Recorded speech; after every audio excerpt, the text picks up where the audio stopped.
धन्यवाद, धन्यवाद, धन्यवाद, धन्यवाद, धन्यवाद। परमपिता परमेश्वर, हम आपका हृदय से धन्यवाद करते हैं आपके महान प्रेम और उस अनुग्रह के लिए प्रभु, जो आप सब विश्वास करने वालों पर, सच्चे विश्वासियों पर बनाए रखते हैं प्रभु। आपका अनुग्रह सब लोगों पर बना रहता है जो वास्तव में आप पर विश्वास करते हैं और जो आपकी कलीसिया में और फेलोशिप करने के लिए हमेशा तैयार रहते हैं और उपस्थित होते हैं, क्योंकि प्रभु आपका अनुग्रह उन्हीं लोगों के लिए है।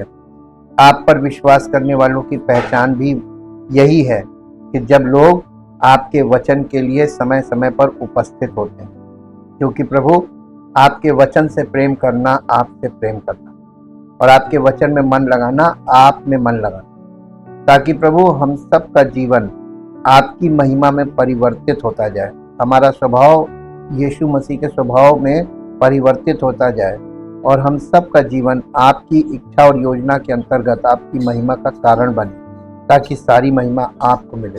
हम आपका धन्यवाद करते हैं, एक एक बात के लिए प्रभु आपका धन्यवाद करते हैं।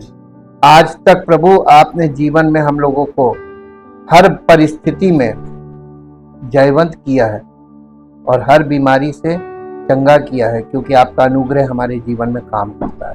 आपका प्रेम और अनुग्रह हमारे जीवन में हमें आगे बढ़ने में हमें सामर्थ्य देता है और आपके वचन में बने रहने के लिए प्रेरित करता है। सारी महिमा आपको मिले। धन्यवाद के साथ इस प्रार्थना को प्रभु यीशु मसीह के पवित्र नाम से मांगते, आमीन। सबको जय मसीह की। हम परमेश्वर का बहुत धन्यवाद करते हैं, क्योंकि वो अद्भुत अनुग्रहकारी परमेश्वर है, सामर्थ के अनोखे काम करने वाला परमेश्वर है।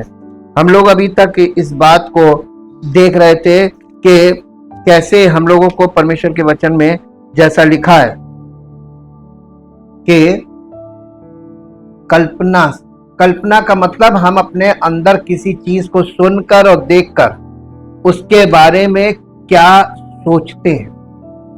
और अब ये पता चल गया कि कल्पना जो है, वचन को सुनने और देखने के लिए कल्पना का होना जरूरी है। अगर आप वचन खाली सुन रहे हैं और उस चीज को कल्पना में देख नहीं रहे, तो आपको वचन कभी समझ में नहीं आए, क्योंकि सारे दृष्टांतों का और सारे रूपकों का आधार कल्पना है और कल्पना से ही आप परमेश्वर के वचन के सारी बातों को कल्पना में देख भी सकते हैं और उसे समझ भी सकते हैं। आज हम एक और दूसरे विषय पर जाएंगे, हालांकि ये भी एक रूपक है, एक मेटाफर है, लेकिन ये बहुत इंपॉर्टेंट है। लूका रचित सुसमाचार उसका 21 अध्याय। इस विषय को शुरू करने से पहले यहां से हम लोग ये पद लेंगे। 21 अध्याय का 34 पद पढ़िए। ऊपर हेडिंग होगी 21 अध्याय, लूका 21 अध्याय और उसका 34 वर्ष। ऊपर हेडिंग पढ़िएगा हिंदी में, जागते रहो। ये शारीरिक जागना नहीं, जागते रहो। अब इसको पढ़िए 34 पद। इसलिए सावधान रहो, ऐसा ना हो कि तुम्हारे मन खुमार और मतवालेपन और इस जीवन की चिंताओं से। इसका मतलब परमेश्वर को मालूम है कि हम सबके जीवन में बहुत सी ऐसी बातें हैं जो चिंता का विषय हैं। इसीलिए तो बाइबल में लिखा है कि अपनी सारी चिंता उसी पर डाल दो, क्योंकि उसको तुम्हारी चिंता है, वो हमारा ख्याल रखता है, हमारी चिंता रखता है। ऐसा ना हो कि तुम्हारे मन खुमार और मतवालेपन और इस जीवन की चिंताओं से सुस्त हो जाएं और वो दिन तुम पर फंदे के समान अचानक आ पड़े। किस दिन की बात कर रहा है? यीशु मसीह के दोबारा आने की बात कर रहा है। आपको मालूम है बाइबल में ये एक गहरा रहस्य है कि यीशु मसीह के आने से पहले जो सच्चे विश्वासी होंगे, पक्के विश्वासी होंगे, वो धीरे धीरे धीरे धीरे सुस्त पड़े, कलीसिया से दूर हटे। इसीलिए तो लिखा है कि वो कलीसिया से लोग निकलकर जाने लगेंगे। इसी को अपोस्टेसी बोलते हैं, कि वो लोग कलीसियाओं से निकलकर भागने लगेंगे, वो बोर होने लगेंगे। और उनको समझ में नहीं आएगा, उनके मन सुस्त हो जाएंगे। देखिए, शरीर सुस्त हो चलेगा, लेकिन अगर मन सुस्त हो गया तो आपका जीवन खतरे में फंस जाएगा। 35 पद में लिखा है, क्योंकि वो सारी पृथ्वी के सब रहने वालों पर इसी प्रकार आ पड़ेगा। यीशु मसीह के आने से पहले की वार्निंग है। इसलिए जागते रहो और हर समय प्रार्थना करते रहो कि तुम इन सब आने वाली घटनाओं से बचने और मनुष्य के पुत्र के सामने खड़े होने के योग्य बनो। देखिए, परमेश्वर के प्रभु यीशु मसीह के सामने उपस्थित होने और उसके योग्य बने रहने के लिए आपको कलीसिया में हमेशा जागृत रहना, प्रभु में जागृत रहना। ये स्पिरिचुअल तरीके से जागृत रहने की बात की जा रही है, ये फिजिकल नहीं है। और इसी विषय को हम आज देखेंगे, आध्यात्मिक नींद का खतरा। आध्यात्मिक, the danger of spiritual sleep. आध्यात्मिक नींद का खतरा। ये जो आध्यात्मिक नींद है, ये एक मेटाफर है। नींद एक मेटाफर है। हम में से बहुत से लोगों को सोना बहुत पसंद है ना, लेकिन आपकी नींद कब उड़ जाती है? जब जिम्मेदारी होती है। सवेरे उठना है, जाना है, जिम्मेदारी है, बच्चे को स्कूल जाना है, जिम्मेदारी है, तो आपको नींद छोड़नी पड़ेगी। नींद सबको प्यारी होती है, लेकिन नींद पर भी जयवंत होना बहुत जरूरी है। और अगर आपकी नींद अच्छी तरीके से पूरी नहीं होगी तो बीमारियां होंगी। तो नींद का होना भी जरूरी है। जब भी हम, देखिए, नींद हमारे शरीर के लिए अच्छी है, लेकिन बाइबल हमें एक खतरनाक प्रकार की नींद के बारे में चेतावनी देती है, वो है आध्यात्मिक नींद। जब भी हम परमेश्वर की बातों के लिए आलसी होने लगते हैं तो हमारा जीवन बहुत खतरे में पड़ जाता है। परमेश्वर के वचन को सुनने में आलसी होना, सुनकर लागू करने में आलसी होना। अरे आज नहीं कल, अरे आज नहीं, आज कल सुन लेंगे। आप जब ये जो टालने वाली चीज है ना, ये एक स्वभाव है और ये धीरे धीरे धीरे धीरे धीरे धीरे ये बढ़ने लगता है और ये धीरे से आपको कैप्चर कर लेगा। परमेश्वर ने हम सभी को चेतावनी देते हुए कहा है, क्या कहा है? कि आध्यात्मिक नींद के खतरे से सावधान रहो। कि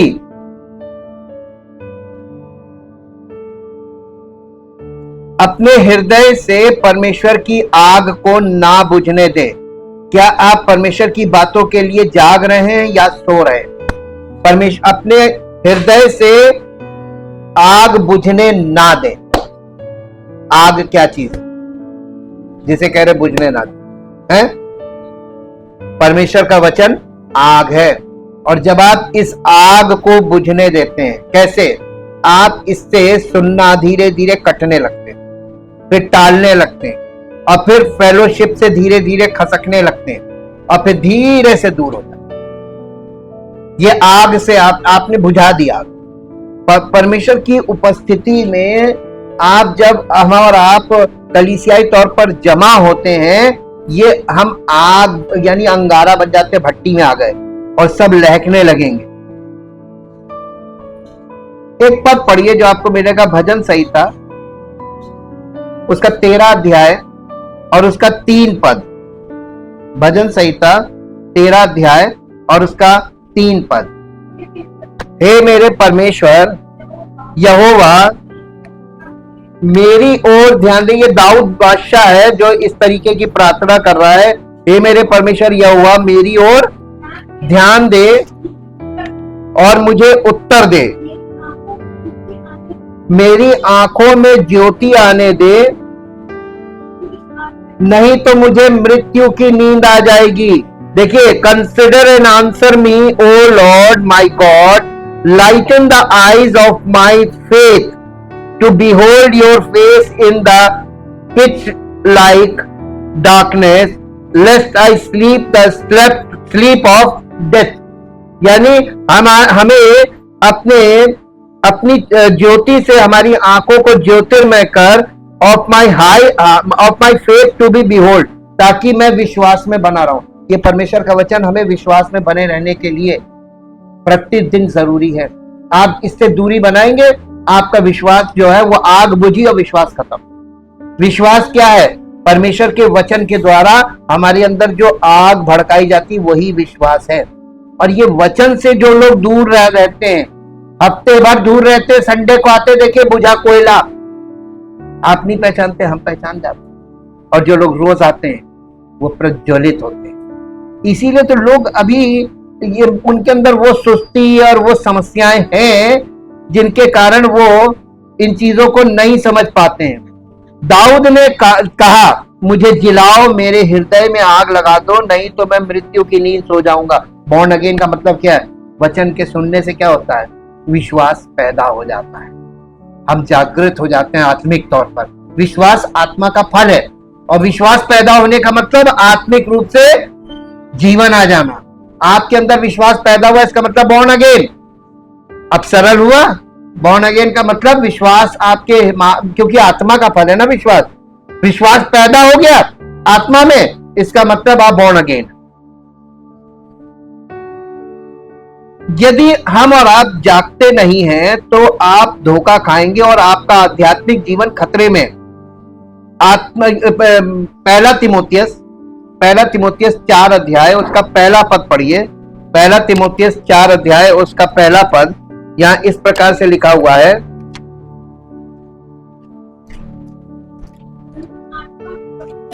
परंतु आत्मा स्पष्टता से कहता है कि आने वाले समयों में कितने लोग भरमाने वाली आत्माओं और दुष्ट आत्माओं की शिक्षाओं पर मन लगाकर विश्वास से बह जाएंगे। तो देखिए, आज के युग की बात कर रहा, जो यहाँ पे लिखा है हमारे युग की बात हो रही है। आज ऐसा हो गया है, आज इतनी शिक्षाएं हैं, इतनी कलीसियाएं, इतनी शिक्षाएं, इतने पास्टर, इतनी शिक्षाएं, इतनी डॉक्ट्रिन कि वो विश्वास नहीं पैदा कर रही, बल्कि विश्वास से भटका दिया। इसको इंग्लिश में पढ़ते हैं, but the Holi spirit distinctly and expressly declares that in the latter times some will turn away from the faith, giving attention to deluding and seducing spirits and doctrines that demons teach। दुष्ट आत्माएं कलीसियाओं में प्रचार करने लगी। हमारे युग की बात है ये, जिस समय लिखा गया था हमारे युग को संबोधित किया जा रहा है कि आने वाले समयों में। तो आज कौन सी शिक्षाएं चल रही हैं? दुष्ट आत्माओं की शिक्षाएं चल रही हैं, और इसे आपको वचन के द्वारा ही परखना है। और अगर आप बॉर्न अगेन होंगे तभी आप वचन के द्वारा, यानी आप में विश्वास पैदा हो गया है, तभी आप इस बात को परख पाएंगे, वरना आप आसानी से धोखा खाते रहेंगे। बाइबल कहती है कि आज कलीसिया में मौजूद कुछ लोग सच्चे विश्वास को त्याग देंगे। बहुत से लोग परमेश्वर के वचन की शिक्षाओं को सुनना बंद कर देंगे और इन धोखेबाज आत्माओं का अनुसरण करना शुरू कर देंगे। वे मसीही हैं, लेकिन वे धोखा खाने वाले मसीही हैं। ये जो झूठी शिक्षा वाले मसीही हैं, या मसीही हैं लेकिन धोखे वाले मसीही हैं, धोखा खा चुके हैं, ये वो मसीही है। और बाइबल एकदम स्पष्ट दिखा रही है। इस चेतावनी को गंभीरता से लिया जाना चाहिए, क्योंकि प्रेरित पौलुस ने पवित्र आत्मा के माध्यम से कहा था कि यह अंत के समय में होगा। मैं व्यक्तिगत रूप से कई जगहों पर ऐसा होते हुए देख रहा हूं। मैं लोगों को अपने विश्वास को त्यागते हुए देख रहा हूं। जो लोग कभी ईश्वर के इतने करीब हुआ करते थे, लेकिन आज धोखा खा गए हैं और केवल धार्मिक जीवन जी रहे हैं, आत्मिक जीवन नहीं जी रहे। धार्मिक, हमने आपको पहले भी बताया था, रिलीजियस लाइफ नहीं, स्पिरिचुअल। स्पिरिचुअल लाइफ का मतलब होता है रियल लाइफ, वास्तविक जीवन, जो आप वास्तव में है वो जीवन होना चाहिए। आपको एक ऑब्जर्वेशन बताते हैं, मैंने तो बहुत बचपन से किया ये ऑब्जर्वेशन। जब लोग प्रार्थना करते, देखिए उनका टोन बदल जाता प्रार्थना का। हमारे खुदावंद, हम आपके पास आते, ऐसे बनावटी बोली, प्रचार करते समय बनावटी बोली। आप जो नॉर्मल आपकी वॉइस है, आप जैसे नॉर्मल बात करते हैं, उसी नॉर्मल तरीके से आप बात कर सकते हैं। आत्मिक जीवन में कोई चीज आपको बनावटी नहीं चाहिए। आप यानी प्रचार कर रहे हैं सामने खड़े होकर, तो आप कुछ स्पेशल है। आपका मसीही जीवन वास्तविक जीवन होना चाहिए, बनावटी जीवन नहीं होना चाहिए। कि आपका दिखावटी जीवन हो, बनावटी जीवन, आप लोग कलीसिया में कुछ हो और व्यक्तिगत जीवन में कुछ हो, पारिवारिक जीवन में कुछ हो, सामाजिक जीवन में कुछ हो। ऐसा नहीं होना चाहिए। आप एक समान हो सकते। लोग आपको जब देखेंगे, ऑब्जर्व करते रहेंगे, वो समझ जाएंगे ये बिल्कुल सही है, वास्तविक जीवन जीने वाला, ये वास्तविक बात करता है। ये धार्मिक चीजें जब लोग करते हैं ना, धार्मिक विधियों का पालन करते हैं, उस समय वो देखिए थोड़ा सा डिफरेंट बोली, डिफरेंट एटीट्यूड होता है, और उसके बाद फिर वो एकदम नॉर्मल होते हैं, तो आप देखिए वो वास्तविक। तो वास्तविक बने रहो। यहां पर पौलुस एक बात कह रहा है कलीसिया से, कि वो ये कह रहा है कि इसको पढ़ दीजिए, 2 कुरिन्थियों 11 अध्याय और उसका 3 पद। उसकी कलीसिया के प्रति उसकी एक चिंता है, जिस बात को लेकर वो चिंतित है, क्योंकि वो मसीह का सेवक है और वो इस बात को लेकर चिंतित है। 2 कुरिन्थियों 11 अध्याय और उसका 3 पद। परंतु मैं चाहता हूं कि तुम ये जान लो कि नहीं 2 कुरिन्थियों 11 अध्याय, 2 कुरिन्थियों 11 अध्याय और उसका 3 पद। परंतु मैं डरता हूं कि जैसे सांप ने अपनी चतुराई से हवा को बहकाया, वैसे ही तुम्हारे मन उस सच्चाई, उस सिधाई और पवित्रता से जो मसीह के साथ होनी चाहिए, कहीं भ्रष्ट ना किए जाएं। मालूम है कि शैतान क्या करता है, वो हमारे स्वभाव को भ्रष्ट कर देता है, वो हमारे विश्वास को भ्रष्ट कर देता है। वो मसीहत में जो सिधाई है और जो सादगी है, उसमें हमें भ्रष्ट कर देता है। इसको इंग्लिश में पढ़ देते हैं आपको। But now I am fearful lest that even as the serpent beguiled Eve by his cunning, so your minds may be corrupted and seduced from wholehearted and sincere and pure devotion to Christ।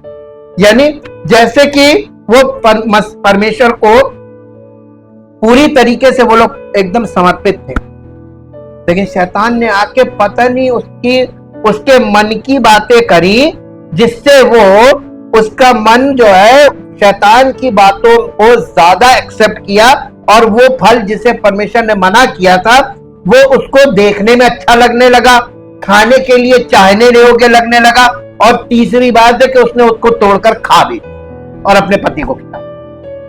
आज मसीही जीवन में आप देखिए लोग क्या करते हैं, उनको दूसरे की गलत शिक्षा अच्छी लगने लगती। अच्छे खासे मसीहत में शुरुआत हुई, थोड़े समय बाद उनको लगा वहां ज्यादा अच्छा हो रहा है, वो उनको आकर्षित किया, फिर उनको पहले तो दूर से अच्छा लगा, फिर पास में गए और फिर उन्हीं में घुस। वो कर रहे हैं ना ये चीज। पौलुस ने देखिए पहली सदी की कलीसिया के समय से ही ये चीजें शुरू हो चुकी थी। आज कुछ नया नहीं हो रहा, जो कुछ हो रहा है सब वचन में पूरा दिया हुआ है और हमारी शिक्षा के लिए पहले से है। हवा को धोखा क्यों दिया गया और वो क्यों गिर गई? क्योंकि उसने परमेश्वर के वचन पर ध्यान नहीं दिया, वो वचन से दूर थी। क्योंकि जिस समय परमेश्वर ने आज्ञा दी थी उस समय वो आदम में थी, इसलिए उसको वचन ठीक से नहीं मालूम था। जब भी हम परमेश्वर के वचन के सिद्धांतों की उपेक्षा करते हैं और हम कहते हैं ठीक है ये वास्तव में मायने नहीं रखता है, शायद मैं बस इस फल को आजमा सकता हूं, मुझे खुश रहने का अधिकार है, परमेश्वर मेरी कमजोरी को समझता है, मुझे इतनी बार कलीसिया जाने की आवश्यकता नहीं है, मैं बहुत अधिक अति नहीं कर सकता, तो हम शैतान द्वारा धोखा दिए जा रहे हैं। जब लोग कहने लगे हमारा आना संभव नहीं है, हमारे साथ ये समस्या, प्रभु हमारी समस्या जानता, हमारी मजबूरी प्रभु जानता, जब इस तरीके की बातें करने लगे, समझ जाइएगा कि वो आत्मिक रूप से धोखा खा चुके, अब वो फंस गए हैं। और इसलिए वो अपने आर्ग्यूमेंट दे रहे। कल हमने देखा था ना कि हर तरह के तर्क को रिफ्यूट करना, हमें उस चीज को सिरे से नकार देना। मसीह में ये सब है ही नहीं, ये सब चीजें लोग अपने बचाव के लिए कर रहे हैं, डिफेंसिव होने, वो मसीह में नहीं, ऐसे लोग मसीह में नहीं। दुर्भाग्य से कुछ मसीही ऐसे हैं जो आध्यात्मिक रूप से सो रहे हैं। ये स्वाभाविक नींद नहीं है, बल्कि वे परमेश्वर की बातों के लिए सो जाते हैं। ये बहुत खतरनाक है। एक पद पढ़िए जो आपको मिलेगा, रोमियो की पत्री उसका 13 अध्याय और उसका 11 से 14 पद तक पढ़ेंगे। 11 पद से 14 पद तक, रोमियो 13 अध्याय 11 पद से 14 पद तक। समय को पहचान कर ऐसा ही करो, इसलिए कि अब तुम्हारे लिए नींद से जाग उठने की घड़ी आ पहुंची है, क्योंकि जिस समय हमने विश्वास किया था उस समय के हिसाब से अब हमारा उद्धार निकट है। रात बहुत बीत गई और दिन निकलने पर है, इसलिए हम अंधकार के कामों को त्याग कर ज्योति के हथियार बांध लें। जैसा दिन को शोभा देता है, वैसे ही हम सीधी चाल चलें, ना कि लीला क्रीड़ा और पियक्कड़पन में, और ना व्यभिचार और लुचपन में, और ना झगड़े और डाह में, वरन प्रभु यीशु मसीह को पहन लें और शरीर की अभिलाषाओं को पूरा करने का उपाय ना करें। वचन को पहन लीजिए। यीशु मसीह क्या है? जीवित वचन। तो वचन को धारण कर लीजिए, यानी पालन करने वाले बन जाइए। ये है लिविंग वर्ड पहनना, वचन का पालन करना। मैं ये इसलिए कह रहा हूं क्योंकि तुम जानते हो कि हम एक महत्वपूर्ण समय में जी रहे हैं। हाँ, अब तुम्हारे लिए अपनी नींद से जागने का समय आ गया है। जब हमने पहली बार विश्वास किया था, तब की तुलना में अब हमारा उद्धार निकट है। 12वें पद में लिखा है, रात लगभग समाप्त हो चुकी है, दिन लगभग आ चुका है, इसलिए हमें अंधकार से संबंधित सभी काम बंद कर देने चाहिए। 13वें पद में लिखा, हमें प्रकाश से संबंधित हथियारों से बुराई से लड़ने के लिए खुद को तैयार करना चाहिए। हमें सही तरीके से जीना चाहिए, जैसे कि दिन के लोग। हमें जंगली पार्टियां नहीं करनी चाहिए या नशे में नहीं होना चाहिए। हमें यौन पाप या किसी भी तरह की अनैतिक व्यवहार में शामिल नहीं होना चाहिए। हमें बहस और परेशानी पैदा नहीं करनी चाहिए या ईर्ष्या नहीं करनी चाहिए, लेकिन प्रभु यीशु मसीह की तरह बनो, ताकि जब लोग तुम्हारे कामों को देखें तो वे मसीह को देखें। अपने पापी स्वभाव की इच्छाओं को पूरा करने के बारे में मत सोचो। ये है रोमियो 13 अध्याय का 11 से 14 पद। और हे प्रभु जो वर्तमान समय को समझते हैं, हे प्रभु जो कलीसिया यानी शालोम का हिस्सा है। कलीसिया का मतलब मालूम है हिब्रू में क्या है? शालोम। शालोम का मतलब होता है शांति का नगर। यरूशलेम, शालेम, यरू का मतलब है नगर और शालेम का मतलब शांति। कलीसिया जो है वो शांति दूत कह लीजिए। जहां कलीसिया है वहां परमेश्वर शांति की बातें कर रहा है। ये इसीलिए उसको शालोम बोलते हैं, कलीसिया को। शालोम का हिस्सा है और परमेश्वर के वचन को जानते हैं। अब समय आ गया है कि आप अपनी नींद से जाग जाएं, क्योंकि हमारा उद्धार निकट है। तो आइए हम अंधकार के कामों को एक तरफ रख दें। आज का भविष्य सूचक शब्द है जागो। अब आपके लिए अपनी नींद से जागने का समय आ गया है। हम कैसे जाने कि हम सो रहे हैं? जब भी हम धीरे धीरे परमेश्वर की उपस्थिति से दूर होने लगते हैं और धीरे धीरे हम प्रार्थना करना और परमेश्वर के साथ अपना समय बिताना, उसकी उपस्थिति में आकर समय बिताना बंद कर देते हैं, हम वचन को एक तरफ करना शुरू कर देते हैं, हम उन सभाओं और सेवाओं में आना बंद कर देते हैं जिनमें हमें मजबूत करने की शक्ति होती है। कलीसिया की स्थापना क्यों की? आजकल के लोग तो ऑनलाइन वाले हो गए, वर्चुअल लोग हैं, लेकिन प्रभु की कलीसिया में आखिर में भी लिखा है कि जब तक प्रभु के आने के दिन को आते देखो, उस दिन को आते देखो, तो ज्यादा जमा हुआ। जमा होना ये प्रभु की आज्ञा है कलीसिया की। और जो लोग इस उपस्थिति से और इस संगति से भागते हैं वो आत्मिक नींद के झोंके में आ गए, धोखा खा गए। ये यहां पर स्पष्ट दिखा रहा है। इब्रानियों की पत्री 10 अध्याय का 25 पद पढ़िए। इब्रानियों की पत्री 10 अध्याय का 25 पद। इब्रानियों 10:25।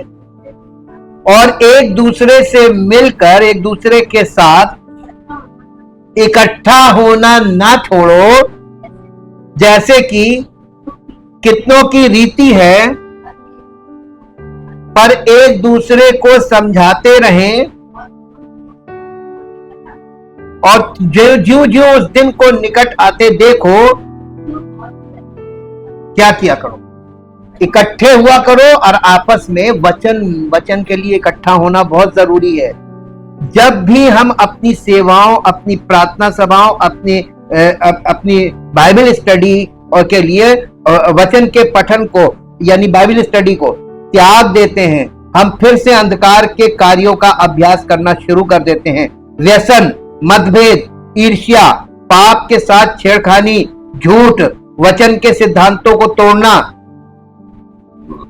कलीसिया और विवाह और परिवार और साथी को मूल्य नहीं देना। जब हम कलीसिया को समय नहीं देते हैं तो हम विवाह हमारा खराब हो जाता है, हाँ, परिवार हमारा खराब हो जाता है, और हम किसी को भी समय नहीं दे पाते। जब देखिए, love your God and love your neighbour, तो पहले किससे प्यार करना है? परमेश्वर से। अगर आप ये प्रेम सिद्ध नहीं कर पाओ, ये प्रेम कलीसिया में सिद्ध होगा। आप किसी से प्रेम करने लायक नहीं। अगर आप परमेश्वर से प्रेम नहीं करेंगे वास्तव में, जो कि कलीसिया में आपको साबित करना है, तो आप किसी से प्रेम करने लायक, व्यवहार निभाने लायक नहीं रहेंगे। ये याद रखिए, यहीं पे उसने हमारे लिए ये सिद्धांत है। कलीसियाई जीवन एक सिद्धांत है। और इसके बाद इसलिए हमें अन्य लोगों की तरह नहीं होना चाहिए, हमें सोना नहीं चाहिए, हमें जागते रहना चाहिए और आत्म संयम रखना चाहिए। जो लोग सोते हैं वो रात को सोते हैं, जो लोग बहुत अधिक पीते हैं वे रात को पीते हैं, लेकिन हम दिन के हैं, इसलिए हमें खुद पर नियंत्रण रखना चाहिए। हमें अपनी सुरक्षा के लिए विश्वास और प्रेम पहनना चाहिए, और उद्धार की आशा हमारा हेलमेट होनी चाहिए। परमेश्वर ने हमें अपना क्रोध सहने के लिए नहीं चुना, परमेश्वर ने हमें अपने प्रभु यीशु मसीह के माध्यम से उद्धार पाने के लिए चुना है। ये पहला थिस्सलुनीकियों 5 अध्याय और उसका 6, 7, 8, 9 पद है।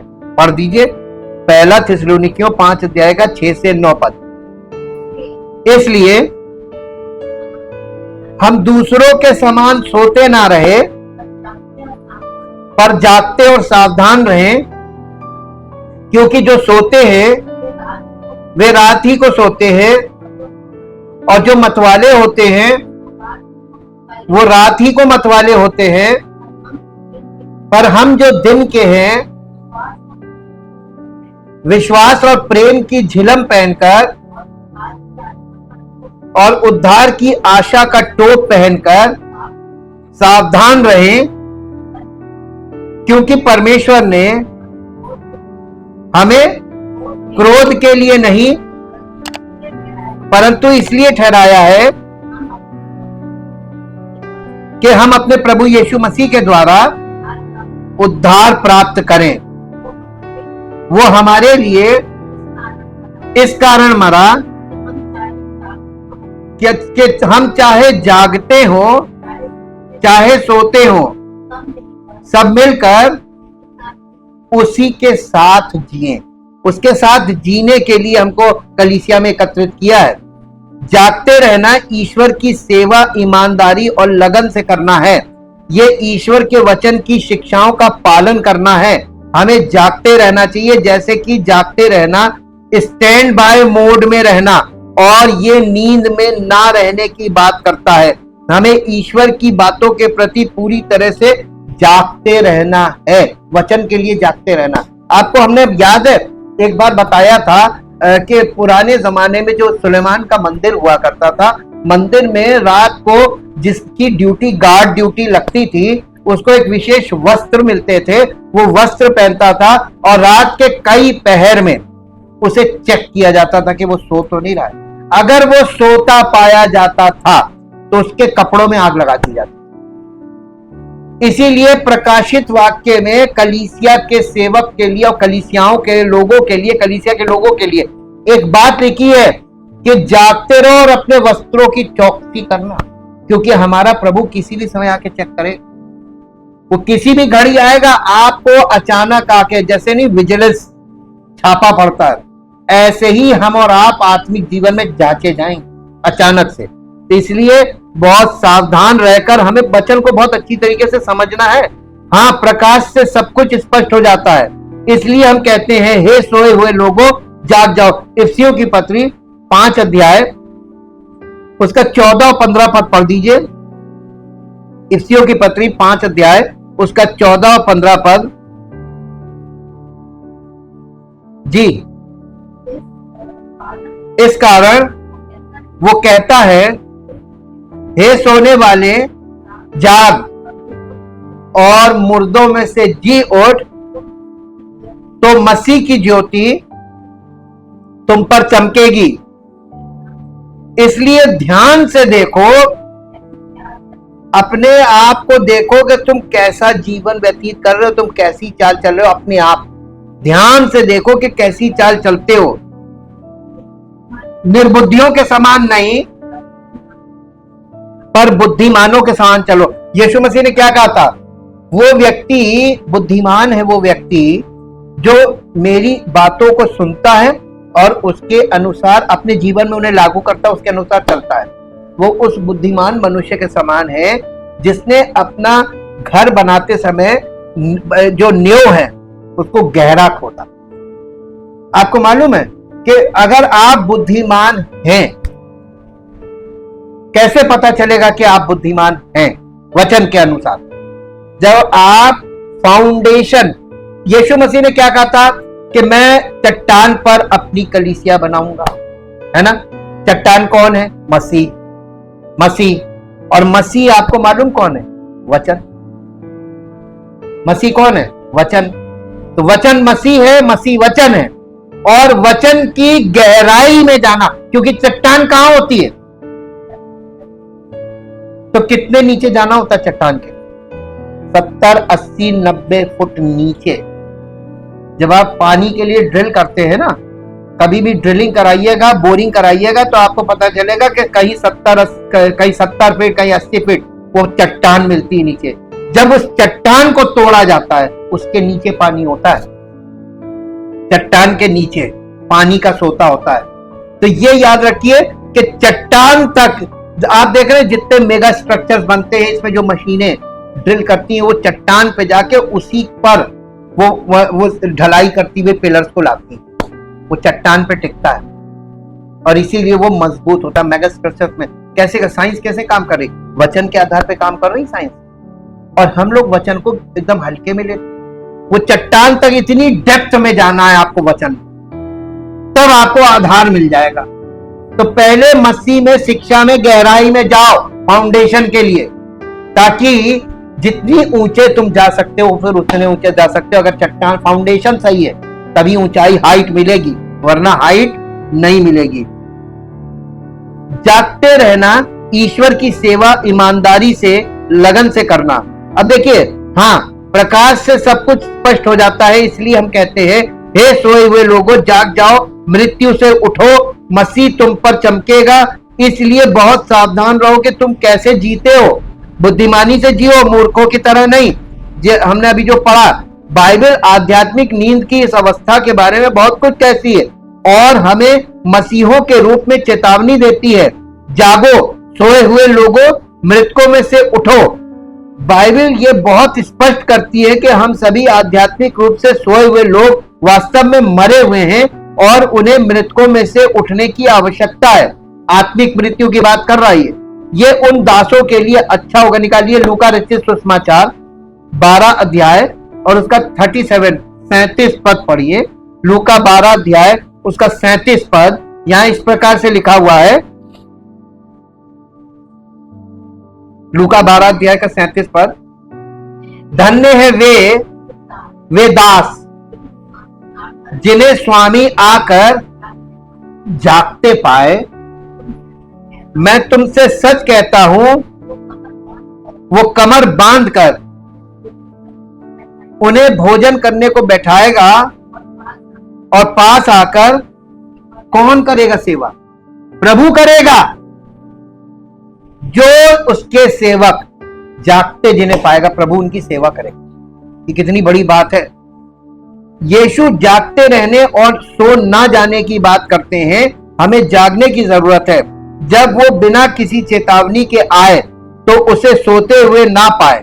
मैं तुमसे वही कहता हूं जो मैं हर किसी से कहता हूं, उसके लिए जागते रहो। मरकुस रचित सुसमाचार 13 अध्याय और उसका 36 और 37 पद पढ़ दीजिए।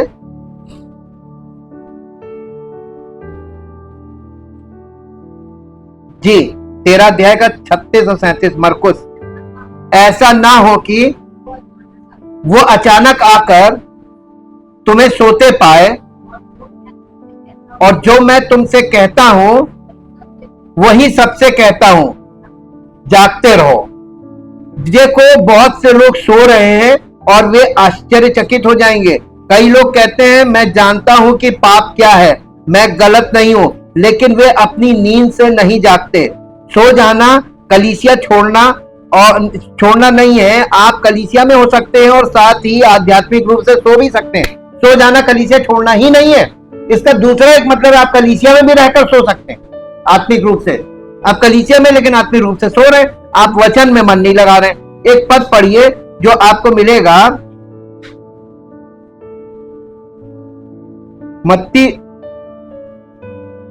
मत्ती रचित सुसमाचार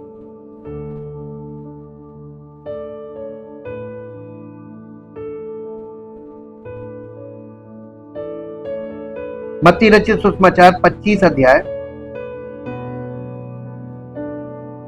नहीं, मत्ती रचित सुसमाचार 25 अध्याय का 11, 12, 13 3 पद पढ़िए। मत्ती 25 अध्याय का 11, 12, 13। इसके बाद वे दूसरी कुंवारियां भी, 10 कुंवारियों के दृष्टांत में वे दूसरी कुंवारियां भी आकर कहने लगी, हे स्वामी, हे स्वामी, हमारे लिए द्वार खोल दे। उसने उत्तर दिया, मैं तुमसे सच कहता हूं, मैं तुम्हें नहीं जानता।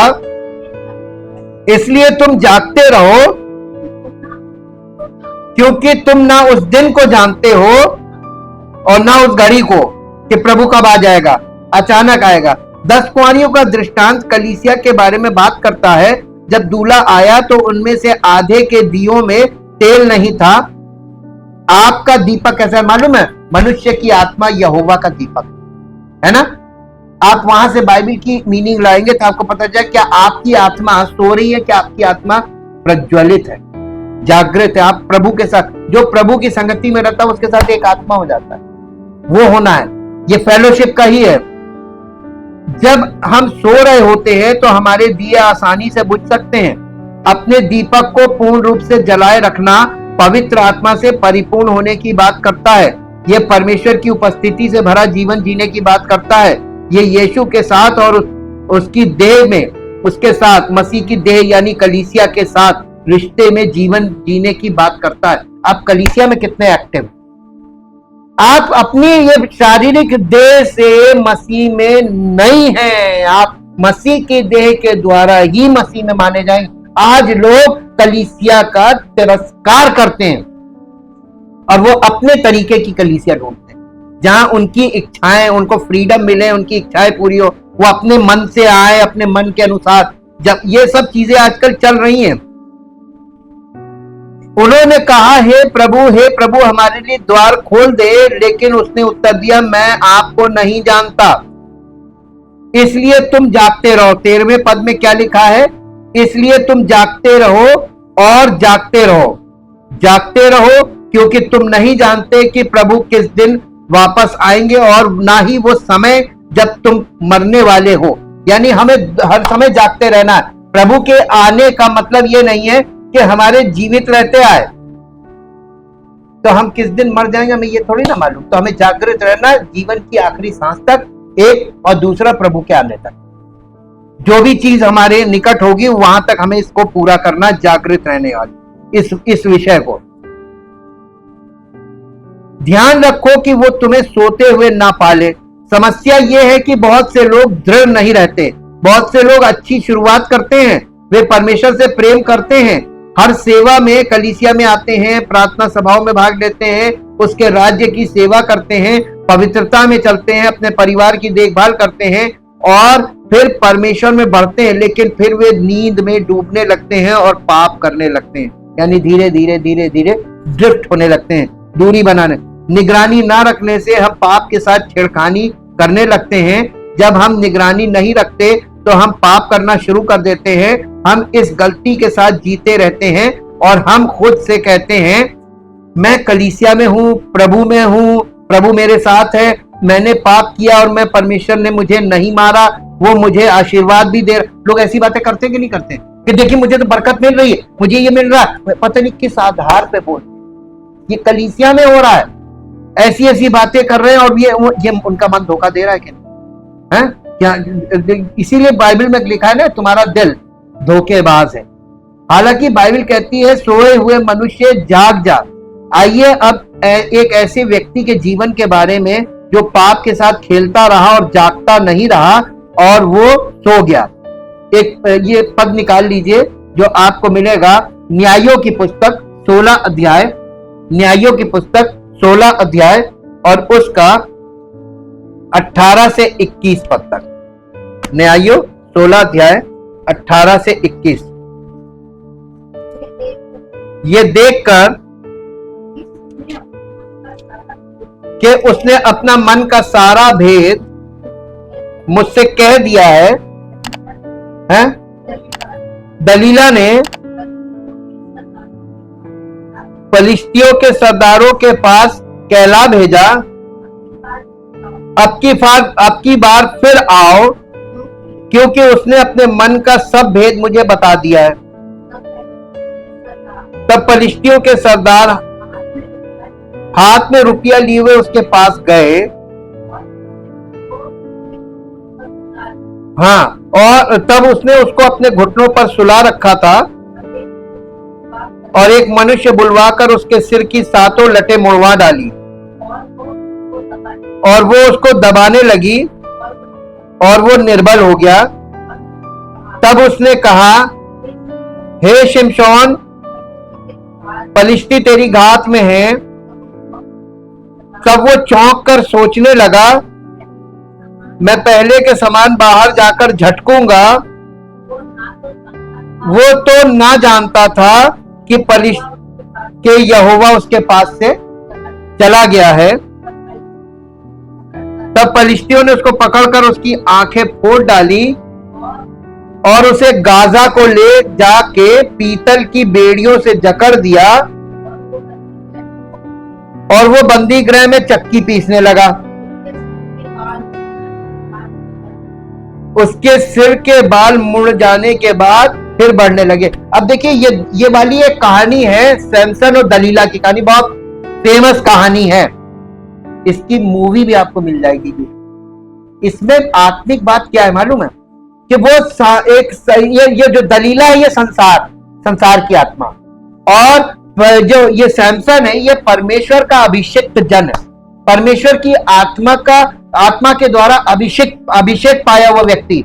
और जब अभिषेक पाने के बाद, जब कोई बॉर्न अगेन होता है तो आत्मा अभिषेक पाता है ना, ये अभिषेक पाए हुए लोग जब सांसारिक चीजों में लिप्त होने लगते हैं, सांसारिकता में चले जाते हैं और परमेश्वर की संगति को, कलीसिया को छोड़ने लगते हैं, दूरी बना लेते हैं, तो वो लोग उनके देखे यहोवा उनके पास से चला गया। ये बहुत खराब अनुभव है और उसको कभी नहीं पता चला कि वो चला गया।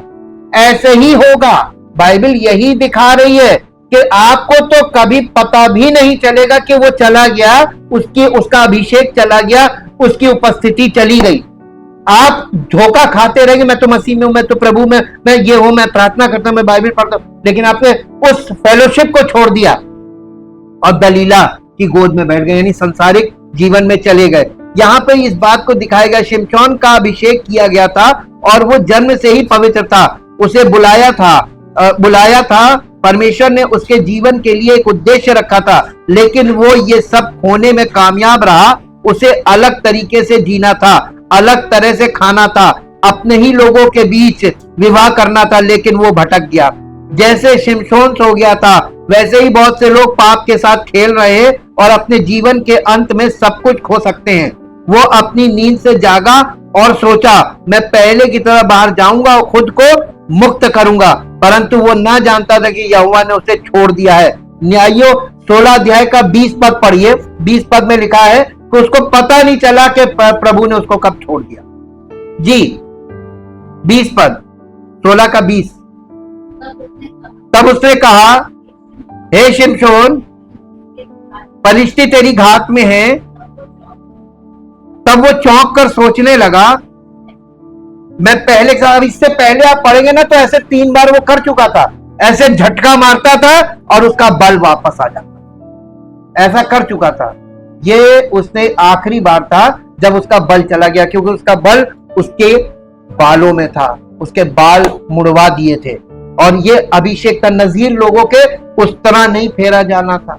आज भी विधि जो नजीर होते हैं उनके उस तरह नहीं फेरा जाता। प्रभु यीशु मसीह नजीर था, उसके उस तरह नहीं फेरा गया था, वैसे हर बच्चे के उस तरह फेरा जाता है। पवित्र आत्मा अब उसके साथ नहीं था। अगर आप सो रहे हैं तो सावधान हो जाइए, ये जागने का समय है, ये हमारी आध्यात्मिक नींद से बाहर निकलने का समय है। हमें जागने की जरूरत है, हमें अपने दियों में तेल भरने की जरूरत है। फिर भी मुझे तेरे विरुद्ध ये कहना है, निकाल लीजिए प्रकाशित वाक्य की पुस्तक 2 अध्याय और उसका 4 और 5 पद पढ़िए। प्रकाशित वाक्य की पुस्तक 2 अध्याय और उसका 4 और 5 पद। जी प्रकाशित, अब मुझे तेरे विरुद्ध ये कहना है कि तूने अपना पहला सा प्रेम छोड़ दिया है, इसलिए स्मरण कर कि तू कहां से गिरा है और मन फिरा और पहले के समान काम कर। यदि तू मन ना फिराएगा अब तो मैं तेरे पास आकर तेरी दीवट को उसके स्थान से हटा दूंगा। पर हां, तुझमें ये बात तो है। हाँ देखिए 4 और 5 पद में क्या लिखा हुआ, ये एक वार्निंग है, चेतावनी। वे कलीसिया में थे, लेकिन उनमें से अनेक लोग प्रभु से पहले जैसा प्रेम नहीं करते थे।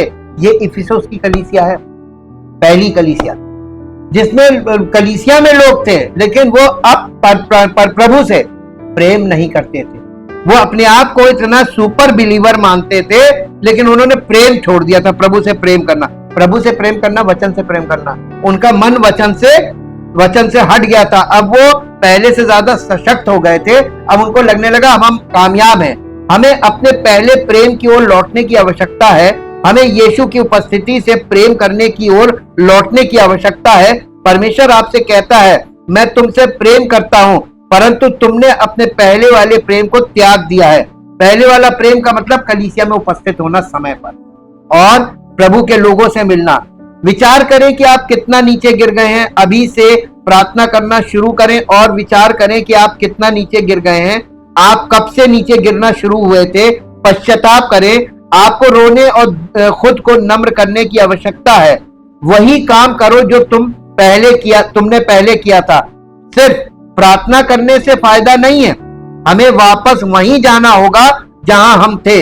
यदि तुम पश्चाताप नहीं करते तो मैं तुम्हारे पास आऊंगा और तुम्हारा दीवट हटा दूंगा।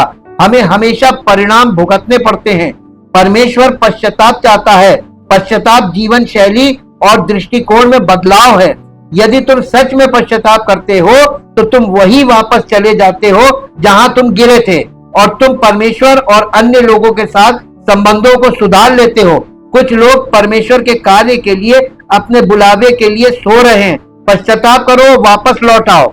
अन्य लोग केवल कलीसिया में बैठना चाहते हैं और परमेश्वर द्वारा उनके जीवन के लिए निर्धारित उद्देश्य के लिए सो रहे हैं। इसलिए आपका जीवन पवित्र आत्मा से भरा हो। जब यीशु वापस लौटे या जब आप इस धरती को छोड़े तो आपका दीपक जलता रहे। ये दो चीजें याद रखिए, अपने जीवन का आखिरी पल और प्रभु के आने का ये अंतिम समय।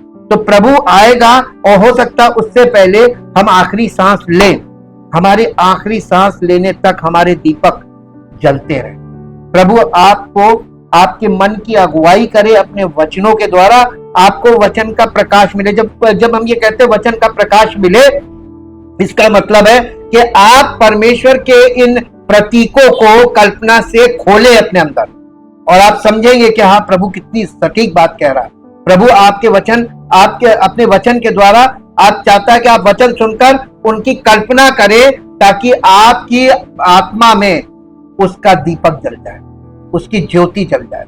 परम पिता परमेश्वर, हम आपका हृदय से धन्यवाद करते हैं उस प्रेम और उस अनुग्रह के लिए जो आपने समस्त मानव जाति से किया, विशेषकर प्रभु हम पापियों से, कि आपने हमारे लिए अपने पुत्र को बलिदान किया और हमने उस बलिदान पर विश्वास किया, और आपके पुत्र प्रभु यीशु मसीह के अनुग्रह के द्वारा हम पवित्र आत्मा की उपस्थिति और सहभागिता का आनंद प्राप्त कर सकते हैं। हम प्रभु आपका धन्यवाद करते चाहते प्रभु, जिन लोगों को ये अनुग्रह नहीं प्राप्त है कि वो कलीसिया में पवित्र आत्मा की उपस्थिति का आनंद प्राप्त करें, प्रभु हम विनती करते हैं कि उन्हें भी ये अनुग्रह प्राप्त हो। और जो लोग इच्छा करते हैं और आना चाहते हैं प्रभु, उनको आपका प्रेम विवश करे और वो उपस्थित होकर आपके अनुग्रह और प्रेम का आनंद प्राप्त करें पवित्र आत्मा की सहभागिता के साथ, ताकि आपकी महिमा प्रकट हो और आपका नाम महिमा पाए। प्रभु यीशु मसीह के नाम से मांगते हैं, आमीन। Praise the Lord.